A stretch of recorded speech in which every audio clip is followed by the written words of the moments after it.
Hello बच्चों, तो कैसे हैं आप सभी। तो आज से आपका जीव विज्ञान शुरू होने वाला है, जिसमें हम आपका पहला चैप्टर है जैव प्रक्रम। तो जीव विज्ञान हम लोग बहुत ही अच्छे से और बहुत ही आसान शब्दों में पढ़ेंगे, जो कि हम लोग अपने दैनिक जीवन में उपयोग करते हैं। तो आपका जो 10 का क्लास का जीव विज्ञान है, इसमें हम लोग पादप और जंतु दोनों एक ही में पढ़ते हैं। तो आपका जो पहला चैप्टर है वह है जैव प्रक्रम। अब जैव प्रक्रम होता क्या है? कहता वे सारी क्रियाएं जिनके द्वारा जीवों का अनुरक्षण होता है उसे जैव प्रक्रम कहते हैं। जैसे यहाँ वही डिफिनेशन लिखा हुआ है, जो बच्चे डिफिनेशन लिखना चाहें तो लिख सकते हैं। अब डिफिनेशन तो हो गया कि वह सारी क्रियाएं जिसके द्वारा क्या हो, जीवों का अनुरक्षण, उसको क्या कहेंगे, जैव प्रक्रम। अब अनुरक्षण होता क्या? जैव प्रक्रम ये तो हो गया आपका डिफिनेशन। अगर आसान शब्दों में बोलें तो क्या होता है? कहता है किसी भी जीव को जीवित रहने के लिए जो जो उसके शरीर में घटना घटती है उसी को क्या कहते हैं, जैव प्रक्रम। जैसे कोई भी जीव है उसमें क्या होगा, पोषण होगा, श्वसन होगा, उत्सर्जन होगा, है ना। तो यहाँ इत्यादि लिखा हुआ है। तो ये सब क्रिया क्या है, जीवों के जीवित रहने के लिए बहुत जरूरी है, और यही सब क्रियाएं मिलकर क्या कहलाती है, जैव प्रक्रम। तो जैसे कोई जीव, जैसे इंसान हो या पादप हो, हर एक जीव को जिंदा रहने के लिए भोजन, श्वसन ये सब बहुत जरूरी है। जैसे हम लोग अगर सो जाते हैं, सोने के बाद भी हमारे शरीर में जो होता है पाचन की क्रिया और श्वसन की क्रिया होते रहते हैं। यानी रात में हम लोग खाना खा के सो जाते हैं, ऐसा थोड़ी है कि सोने के बाद हमारा सांस भी जो ले रहे हैं वो बंद हो जाएगा। जिस दिन सांस बंद हो जाएगा उस दिन मनुष्य में क्या हो जाएगा, ऊर्जा बनना खत्म हो जाएगा। और ऊर्जा बनना अगर खत्म हो गया तो उसी को कहते हैं मनुष्य क्या हो गया, खत्म, यानी जीव जो है अब मर चुका। तो जब तक हमारे शरीर में ऊर्जा का निर्माण होगा तब तक हम लोग जीवित कहलाते हैं। तो समझ गए, वह सभी क्रियाएं जो जीवों को जीवित रहने के लिए जरूरी होता है उसी को क्या कहते हैं, जैव प्रक्रम। वही डिफिनेशन में लिखा है, वह सभी क्रियाएं जिसके द्वारा जीवों को अनुरक्षण प्रदान हो उसी को क्या कहेंगे, जैव प्रक्रम। अब ये तो समझ गए। अब जानिए कि हमारे शरीर में जो क्रिया होती है वो दो तरह से होती है। तो वही दो क्रिया हम लिखे हैं, एक अपचय और एक उपचय। दोनों को मिलाते हैं तो इसी से बनता है उपापचयी। उपापचयी मतलब मेटाबॉलिक, इंग्लिश में, है ना। तो उपापचयी दो क्रिया से मिलकर बना है, एक अपचय और एक उपचय। तो बहुत बार यहाँ से क्वेश्चन अगर बनता है कि श्वसन कैसी क्रिया, उपापचयी सॉरी अपचय की उपचय, है ना। तो ध्यान दीजिएगा, इसमें जो होता है एक बड़ा कण टूटता है, इसमें क्या होता है, टूटता है, और इसमें दो छोटा कण जुटता है और एक बड़ा कण का निर्माण करता है, ठीक है ना। इसमें क्या होगा, जुटेगा और इसमें टूटेगा। जैसे हम सांस लेते हैं तो सांस में हमारे शरीर में ग्लूकोज का क्या होता है, विखंडन, यानी ग्लूकोज टूटता है और हमारे शरीर को क्या मिलता है, ऊर्जा। तो श्वसन कैसी क्रिया है, अपचय, यानी इसमें टूटता है। लेकिन जब ऊर्जा बनता है तो इसमें एटीपी आपस में क्या होता है, जुड़ता है। तो हमारे शरीर में ऊर्जा किससे बनता है, उपचय। इसीलिए जीव में जो होगा दो तरह का क्रिया होगा, एक अपचय और उपचय, और दोनों को मिला देंगे तो इसी को कहते हैं उपापचय। तो उम्मीद है आप लोग यहाँ तक समझ गए होंगे कि जैव प्रक्रम क्या है। हमारे शरीर में दो तरह का क्रिया होगा, एक अपचय और एक उपचय। तो जब टूटेगा तो वहां अपचय होगा। जैसे हम लोग भोजन खाते हैं तो भोजन जब हमारे शरीर में जाता है तो वो छोटे छोटे कण में बढ़ जाता है, तो वहां क्या हो रहा है, भोजन टूट रहा है, तो वो भी कैसा क्रिया होगा, उपचय। तो जो टूटेगा उसको उपचय, और जहां जुटेगा वो जो टूटेगा उसको अपचय, जो जुड़ेगा उसको उपचय। अगर इंग्लिश में जो बोलना चाहे तो इसी को कहते हैं केटाबोलिक, इसको कहते हैं एनाबोलिक। तो बढ़ते हैं इससे आगे, और हमारा जो पहला टॉपिक होने वाला है वो है पोषण। जब पोषण हो जाएगा तब हम लोग श्वसन में जाएंगे। तो हमारा पहला टॉपिक था पोषण। अब हम लोग पोषण जानेंगे होता क्या। तो पोषण, जैसे हम लोग जो खाते हैं डेली का, अपने खाने में क्या क्या लेते हैं, दाल, सब्जी, चावल, रोटी, ये सब खाते हैं।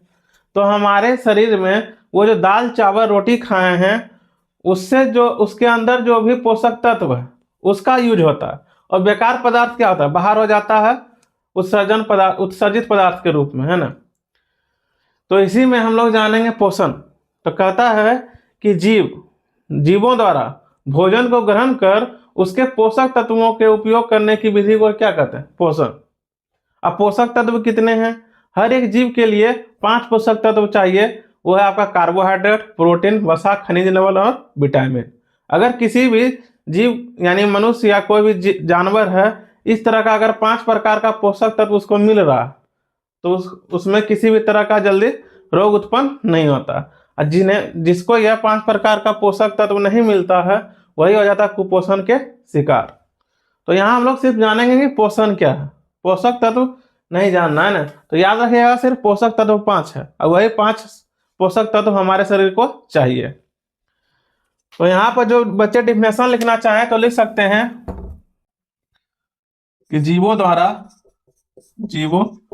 द्वारा भोजन को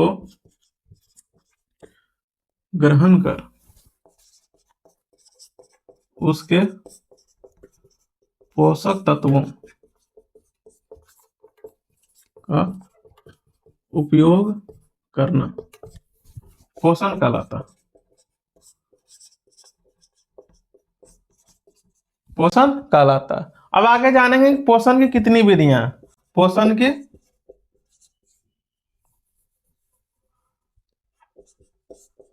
की विधि, अगर पोषण की विधि की बात करें तो यह आपका 2 विधि है। पोषण की कितनी विधि है? 2 विधि। या पूछे कि पोषण के कितने प्रकार होते हैं तो 2 प्रकार। पूछेगा क्वेश्चन पोषण की कितनी विधि है तो 2 विधि। अगर पूछे पोषण कितने प्रकार के होते हैं तो 2 प्रकार के। तो पहला आपका है स्वपोषण और दूसरा आपका हो जाएगा परपोषण।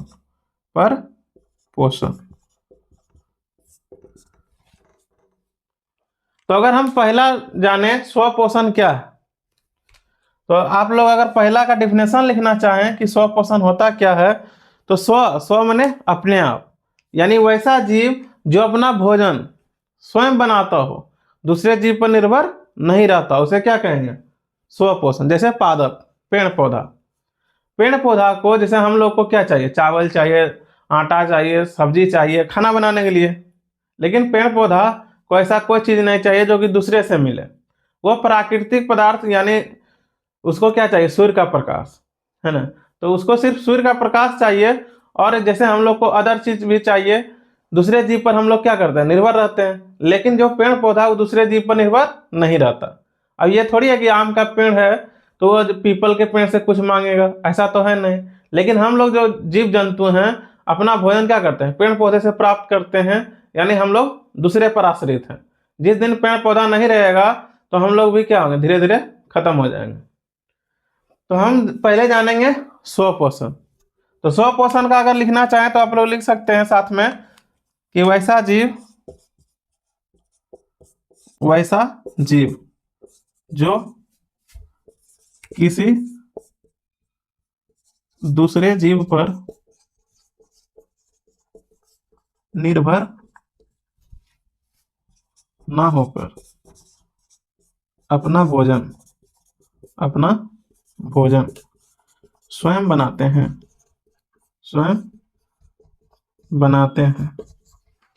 उसे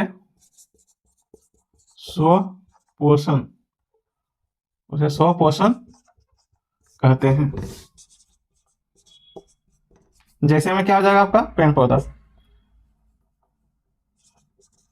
जैसे पेड़ पौधा, यहां समझ गए स्वपोषण क्या है। और इसके अंदर जो जीव आएगा उसको क्या कहेंगे? स्वपोषी। तो उम्मीद आप लोग समझ गए होंगे कि स्वपोषण किसे कहते हैं। इसके कोई प्रकार नहीं है। अब हम लोग जानेंगे आगे परपोषण। तो स्वपोषण में वो क्या कर रहा था? दूसरे जीव पर निर्भर नहीं था। लेकिन परपोषण में क्या हो जाएगा? या दूसरे जीव पर निर्भर रहेगा। तो यहां लिखिएगा परपोषण में वैसा जीव जो अपना भोजन स्वयं न बनाकर किसी दूसरे जीव दूसरे जीव पर निर्भर रहता है उसे परपोषण कहते हैं। तो समझ गए परपोषण क्या है, और इसके अंदर जो जीव आ गए उसको क्या कहेंगे, परपोषी, और स्वपोषण के अंदर जो आएगा उसको क्या कहेंगे, स्वपोषी। तो जो बच्चे पॉइंट लिखना चाहें तो लिख सकते हैं कि इसके अंदर जो जीव आएगा उसको क्या कहेंगे, परपोषी। अब हम लोग जानेंगे परपोषण है इसका कितने प्रकार है। तो परपोषण के 3 प्रकार हैं। अगर परपोषण की बात करें तो यह आपका हो जाएगा 3 प्रकार, है ना। पहला है आपका मृत जीवी पोषण, मृत जीवी पोषण। दूसरा है परजीवी पोषण, परजीवी पोषण। और तीसरा है आपका प्राणी संपोषण, प्राणी संपोषण। देखिए ध्यान से देखिए कि स्वपोषण कोई प्रकार में नहीं बढ़ा था, लेकिन परपोषण बढ़ता है। यानी हम लोग भी क्या करते हैं, दूसरे जीव पर निर्भर करते हैं, लेकिन जो छोटा छोटा कीड़ा होता वो भी क्या दूसरे जीव पर निर्भर है। तो इसमें आकार के आधार पर परपोषण को अलग अलग भाग में बांट दिया है। अब परपोषण में अगर मृत जीवी बात करें तो वैसा जीव जंतु जो मृत पेड़ पौधे या जंतु से प्राप्त करेंगे उसको क्या कहेंगे। जैसे हो गया आपका कवक, बैक्टीरिया, बैक्टीरिया, और क्या हो जाएगा आपका प्लाज्मोडियम। ये सब क्या मृत जीवी पोषण के उदाहरण है। और अगर परजीवी की बात करें तो परजीवी वैसा जीव होगा जो किसी दूसरे जीव के संपर्क में रहकर अपना भोजन लेगा, उसको क्या कहेंगे, परजीवी। जैसे आप लोग देखे होंगे कि हमारे शरीर में जो त्वचा संबंधित जो भी रोग होता है, जैसे आपका हो गया दाद, खाज, खुजली, वो सब में भी क्या एक छोटा छोटा बैक्टीरिया है, उसी को क्या कहते हैं, गोल कृमि, फीता कृमि, गोल कृमि, फीता कृमि। ये सब किसमें आएगा, परजीवी। ये सब हमको दिखाई नहीं देते, ये सब क्या आता है बहुत छोटा छोटा। लेकिन अगर प्राणी संपोषण की बात करें तो इसमें जो जीव होगा वो अपना भोजन ठोस या तरल के रूप में ग्रहण करेगा, उसी को कहेंगे प्राणी संपोषण। इसमें आएंगे सभी बड़े बड़े जीव, जैसे मनुष्य हो गया, जानवर हो गया, पशु पक्षी हो गया, ये सब किस में आएंगे, प्राणी संपोषण में। उम्मीद है आप लोग समझ गए होंगे। तो जो बच्चे इसका डेफिनेशन लिखना चाहें तो हम बोल देते हैं, लिख लीजिएगा। तो नंबर 1 लिख के देख दीजिए, मृत जीवी पोषण। उसमें लिखिए पोषण की वैसी विधि जिसमें कोई जीव अपना भोजन मृत जंतु और पादप से प्राप्त करते हैं, उसे मृत जीवी पोषण कहते हैं। जैसे में आपका हो जाएगा कवक, और कवक, बैक्टीरिया इत्यादि लिख दीजिएगा। उसके बाद है परजीवी पोषण। परजीवी, पर मने दूसरे पर, है ना, अपना जीवन बिता रहा। तो परजीवी में लिखिएगा, यानी इसके शब्द से ही इसका पता चल रहा है ना, इसमें मृत जीवी यानी मृत जंतु से ग्रहण करके जीवित है, तो उसको क्या कर रहे हैं, मृत जीवी। परजीवी माने दूसरे जीव पर, है ना। तो लिखिए पोषण की वैसी विधि जिसमें कोई जीव किसी दूसरे जीव के संपर्क में रहकर अपना भोजन प्राप्त करता है, उसे परजीवी पोषण कहते हैं। जैसे गोल कृमि, फीता कृमि। तो जो बच्चे डेफिनेशन नहीं लिख पा रहे होंगे वो वीडियो को रोक के लिख सकते हैं। आगे है आपका प्राणी संपोषण। तो प्राणी संपोषण में लिखिएगा कि पोषण की वैसी विधि जिसमें कोई जीव अपना भोजन ठोस या तरल के रूप में ग्रहण करता है, उसे प्राणी संपोषण कहते हैं। जैसे मनुष्य, जीव जंतु इत्यादि, इसमें सभी बड़े जीव आएंगे, है ना। तो यहां तक हम लोग सीख गए हैं कि पोषण क्या है, पोषण के कितने प्रकार हैं। अब हम लोग आगे जानेंगे कि जंतुओं में पोषण कैसे होता है, कैसे भोजन पचता है, कैसे शरीर में जाता है ना। तो बढ़ते हैं इससे आगे। तो अब हम लोग जानेंगे पोषण की विधि। तो धरती पर दो ही तरह का जीव होता है, एक पादप और एक जंतु। पादप में फिर अलग अलग हो जाते हैं और जंतु में अलग अलग, लेकिन मुख्य रूप से कितने प्रकार हैं, दो, पादप और जंतु। तो उसी तरह हम जानेंगे, पहले पादप में पोषण के प्रकार जानेंगे, फिर जंतु में। पादप को हम लोग इसलिए पहले जानते हैं क्योंकि पादप में बहुत सरल क्रिया है ना, वो एक जगह रुक के अपना भोजन क्या करता है, निर्माण करता है। लेकिन मनुष्य में अलग अलग विधि से होता है। तो पहले हम लोग जानेंगे पादप में पोषण। लिखिएगा पादप में पोषण। अगर इसमें क्वेश्चन बने कि पादप में पोषण किस विधि द्वारा बनेगा, तो आपका क्या हो जाएगा, सभी लोग जानते होंगे यार, बचपन में भी पढ़े होंगे कि पेड़ पौधे अपने भोजन कैसे बनाते हैं, प्रकाश संश्लेषण। यहाँ लिखिएगा पादप में पोषण,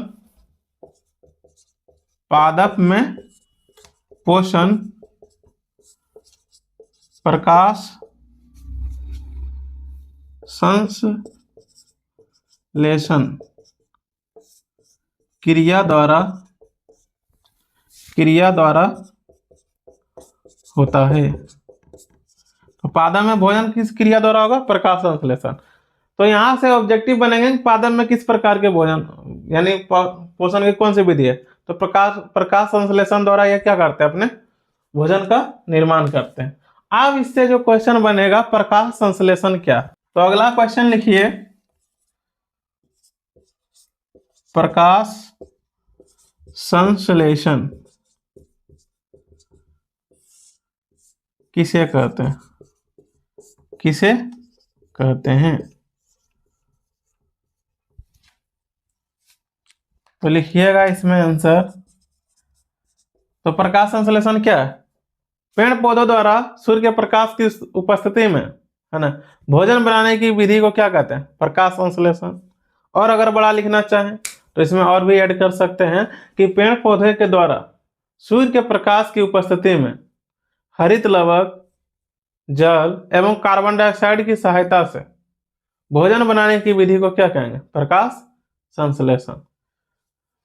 तो जो छोटा है वो लिखिए, इसमें नीचे हम लिखा देंगे प्रकाश संश्लेषण के लिए कितने जरूरत होती है ना। यहाँ लिखिए पेड़ पौधों द्वारा सूर्य के प्रकाश की उपस्थिति में भोजन बनाने की विधि को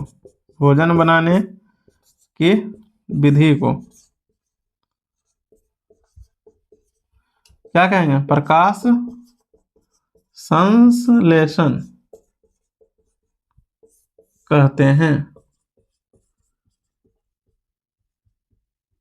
अब इसमें एक फॉर्मूला आता है प्रकाश संश्लेषण का, वो आप लिखिएगा कि जैसे हवा से क्या लेता है, ध्यान दीजिएगा कि पेड़ पौधा हवा से कौन सा गैस लेगा, कार्बन डाइऑक्साइड।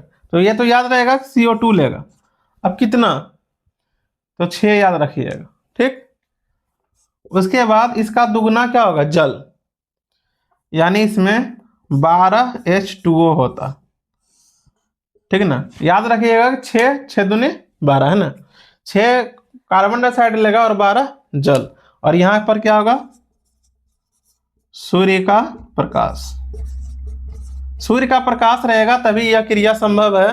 पेड़ पौधे रात में भोजन नहीं बनाते हैं ना, दिन में ही बनाते हैं। अब इसमें से जो बनता है ग्लूकोज का सूत्र क्या होता है, C6H12O6। तो ये आपका क्या हो गया, ग्लूकोज। इसको क्या कहेंगे, ग्लूकोज। उसके बाद जो बनेगा आपका 6 मोल में जल और 6 ऑक्सीजन। ऑक्सीजन क्या हो जाएगा, ऑक्सीजन और जल बाहर हो जाते हैं, है ना। तो प्रकाश संश्लेषण का यह फॉर्मूला है। कभी कभी एक लाइन लिखने दे देता है प्रकाश संश्लेषण का फॉर्मूला लिखें। तो आप अगर इतना लिख देते हैं एग्जाम में, आपका 2 नंबर कोई नहीं काटेगा, है ना। तो इससे आगे बढ़ते हैं। अगर ऊपर वाला लिख लिए होंगे आप लोग, तो अगर बोले प्रकाश संश्लेषण के लिए कितने चीजों की आवश्यकता होती है। तो उससे लिखने से पहले एक नोट लिख लीजिएगा, नोट, है ना, कि प्रकाश संश्लेषण की क्रिया कहाँ संपन्न होती है ना। तो लिखिए प्रकाश संश्लेषण संश्लेषण की क्रिया कहाँ होती है? क्लोरोप्लास्ट, याद रखिएगा, क्लोरोप्लास्ट, इसी को कहते हैं हरित लवक। क्या कहते हैं? हरित लवक में होती है। अगर मान लीजिए पेड़ पौधा के पास सब कुछ है, अगर क्लोरोफिल नहीं है तो वह क्या करेगा? खाना नहीं बना सकता। जैसे इसी में आप लोग पढ़िएगा अमरवेल, है ना। तो ये आपका हो गया स्वपोषण में प्रकाश, यानी पादप भी दो तरह होता है, एक परपोषी एक स्वपोषी। जो प्रकाश संश्लेषण कर रहा है वो क्या है? स्वपोषी। जो प्रकाश संश्लेषण नहीं करेगा वो क्या होगा? परपोषी। जैसे इसमें आता है आपका एक अमरवेल और एक आता है आपका मशरूम, ये दोनों प्रकाश संश्लेषण क्रिया नहीं करते हैं। नीचे पर बात लिख लीजिएगा कि अमरवेल और मशरूम यह प्रकाश संश्लेषण की क्रिया नहीं करते हैं। ये दोनों क्या है? मृत जीवी, यानी सड़े गले चीजों से अपना भोजन क्या करेंगे? प्राप्त करेंगे। अब इसमें जानिए प्रकाश संश्लेषण के लिए आवश्यक पदार्थ। प्रकाश संश्लेषण के लिए आवश्यक कारक। तो प्रकाश संश्लेषण के लिए 4 कारक आवश्यक है, 4 कारक है। तो 4 कारक कौन कौन है वो हम जानेंगे। तो पहले तो आपका है सूर्य का प्रकाश, नंबर 1 क्या हो जाएगा? सूर्य का प्रकाश। नंबर दूसरा का बात करें तो ये आपका है क्लोरोफिल, क्लोरोफिल, इसी को कहते हैं हरित लवक। अगर तीसरा बात करें, तीसरा आपका carbon dioxide, carbon dioxide, CO2। और चौथा जो है आपका जल, H2O।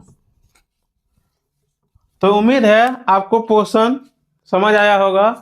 तो अगला जो हमारा क्लास होगा वो हम लोग पढ़ेंगे कि जीव में पोषण, यानी हम लोगों में पोषण कैसे होता है, कैसे भोजन पचता है, ये सभी जानेंगे। तो इसमें आपको बहुत सारी जानकारी मिलेगी कि हमारे शरीर के बारे में, है ना। तो अगर वीडियो अच्छा लगे तो जरूर लाइक करें।